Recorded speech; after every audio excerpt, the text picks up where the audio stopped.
কারণে পাহাড়ের আমের স্বাদটা ভালো, পুষ্টিগুণটা ভালো। পাহাড়ে মানে মাটি একটু টান থাকে, মাটিতে পিএইচ বেশি থাকে, ওই কারণে এই ফলটা পুষ্টিগুণে ভরা, প্লাস এর ফলে মিষ্টান্নতা প্লেনের চেয়ে একটু বেশি। এগুলা বছরে একবার ধরে, বাট এই থাইকাটিমনটা বছরে সারা বছর ধরে। এটা 12 মাসে একটা ভ্যারাইটি, বছরে 4 বার ফল আসে এই আম। এখানে প্রথমে আছে বানানা আম, এরপরে হলো কিউজাই, কিউজাই, এটা কিং অফ চাকাপাত, এটা থাইকাটিমন, এটা গরুমতি আম, আর এটা বাড়িপুর।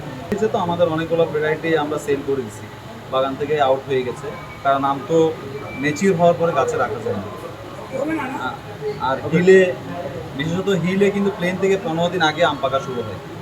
ওই কারণে আমাদের কাছে অনেক ভ্যারাইটি নাই, যেমন রূপালি নাই, তারপরে আপনার কি বলে যে পালমার আমটা নাই, আরও অনেকগুলো ভ্যারাইটি নাই, হিমসাগর নাই, অনেকগুলো ভ্যারাইটি নাই আর কি। আমরা অল্প ভ্যারাইটি নিয়ে আসছি এখন। এটা থাইকাটিমন আম, এটা খুবই মিষ্টি একটা আম, এটাতে হালকা আঁশ আছে, হালকা খাওয়া যায়। আর এই আমটা কিউজাই আমটা, এটাও মিষ্টি অনেক, কাটিমন হচ্ছে একটু কম মিষ্টি। এটা কাঁচা খেলেও কিন্তু মিষ্টি, পাকলে সুন্দর একটা মিষ্টি হয়। চাকাপাটটাও ওই দেখতে অনেক সুন্দর, লোকটা আসলে স্বাদের দিক দিয়ে এগুলা সমমানের, কাছাকাছি।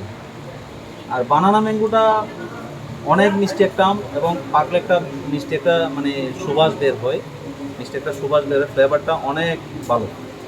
আর বাড়িপুর আমটা তো এটা তো আঁশ ছাড়া একটা আম, এই আমটা আপনার মোটামুটি মানের, হিমসাগর থেকে একটু কম মিষ্টি, তবে টক নাই। এই আমটা গরুমতি আমটা মানে প্রায় 26 পয়েন্ট মিষ্টি। এই আমগুলোর মধ্যে সবচেয়ে মিষ্টি আম হলো গরুমতি আম। এটা আমাদের এই কী বলেছে বাংলাদেশের একটা উদ্ভাবিত আম। এই আমটা আপনার হিমসাগর আর আইসেনে আমের একটা ক্রস, এটা নামে জাতের একটা আম, লেট ভ্যারাইটি। আমরা মোটামুটি ম্যাচিউর হয়েছে এই আমটা, খাবার উপযুক্ত হয়েছে। আর কয়েকটা দিন রাখলে আরও মিষ্টান্নতা বাড়বে এই আমটা। এই নার্সারি থেকে চারা কিনছি কিউজাই আম, ধরবে হইলো বাড়িপুর। মানে ওদের কথার সাথে কাজের মিল থাকে না, বেশিরভাগ ক্ষেত্রে হয় এরকম। বাগানিরা যে সামনের দিকে আগায় যাচ্ছে, প্রজেক্ট করতেছে, হ্যাঁ, ওইটা আসলে সবাইকে দেখানোর জন্য, বোঝানোর জন্য, সবার জন্য ভালো হতো, আমাদের জন্য। বিশেষ করে আমরা যারা বাগানি, আমরা পরিচিতি করতে পারতাম, আবার আমাদের প্রোডাক্টগুলো সবার কাছে উপস্থাপন করতে পারতাম। পাহাড়ি ফল, পাহাড়ের মানে কালচার, পাহাড়ের যে কী কী উৎপাদন হচ্ছে, পাহাড় যে নতুন নতুন এই মানে উদ্যোক্তা উঠতেছে, অনেক বাগান করতেছে, অনেকগুলো ফ্রুটস উৎপাদন করতেছে।